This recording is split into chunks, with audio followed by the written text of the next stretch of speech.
नमस्कार। शेख चिल्ली की एक और नई कहानी के साथ मैं प्रतिभा। एक दिन सुबह सुबह शेख चिल्ली बाजार पहुंच गए। बाजार से उन्होंने अंडे खरीदे और उन अंडों को एक टोकरी में भरकर अपने सिर पर रख लिया। फिर वह अपने घर की ओर जाने लगे। घर जाते जाते उन्हें ख्याल आया कि अगर इन सभी अंडों से बच्चे निकले तो मेरे पास ढेर सारी मुर्गियां होंगी। वह सब मुर्गियां ढेर सारे अंडे देंगी।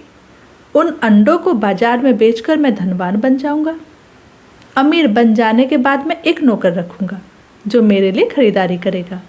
उसके बाद मैं अपने लिए एक महल जैसा आलीशान घर बनवाऊंगा। उस बड़े से घर में हर प्रकार की सुख सुविधा होगी, भोजन करने के लिए, आराम करने के लिए और बैठने के लिए। उसमें अलग अलग कमरे होंगे। घर सजा लेने के बाद मैं एक गुणवान, रूपवान और धनवान लड़की से शादी करूंगा।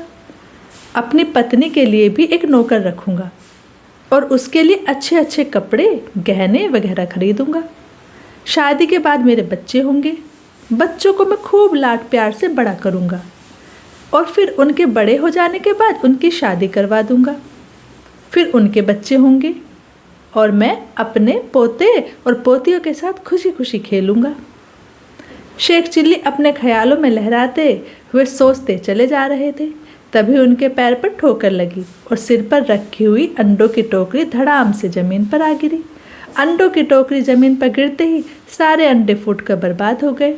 अंडों के फूटने के साथ साथ शेख चिल्ली के ख्याली पुलाव जैसे सपने भी टूटकर चूर चूर हो गए और माँ से हुई धुनाई अलग।